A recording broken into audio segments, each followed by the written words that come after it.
Lafim-baovao hafa kosa indray mpitatana toby famatsiana solika iray no nisy nanafika raha saika andeha hanatitra vola atao amin'ny banky iray tetsy Itaosy Andranonahoatra. Nisy ny pobasy nadritry ny fanafiana.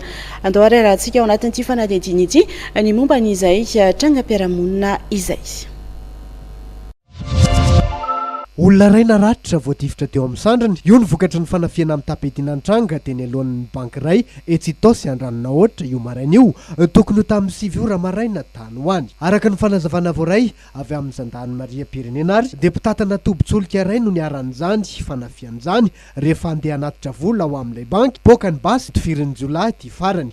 Tsy naomby anefa ny teti-dratsin'izy ireo satria tafatsoaka tao anatin'ilay banky ilay mpahandrara sy ny vola netiny na dia naratra aza ny sandriny.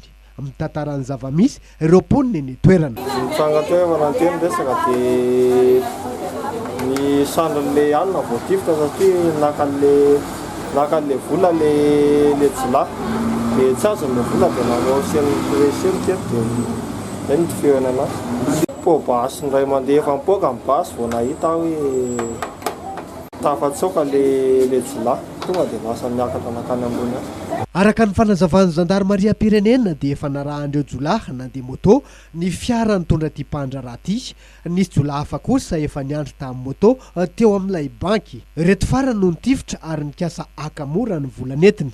Tafiditra tao anatin'ny foto-drafitra samy banky anefa ilay mpahandrara. Nandray nandraiky ny raha teo ireo mpitandro ny filaminana misana ny fiarovana ny toerana sy ireo efa teo amin'ny manodidina ka dia nandamoka ny teti-dratsin'ireo Jolay ary lasa nitsoaka tamin'ny moto ireo tsy mataotody. Efa misokatra amin'ny fanadihadiana momba ty raharaha ty ankehitriny.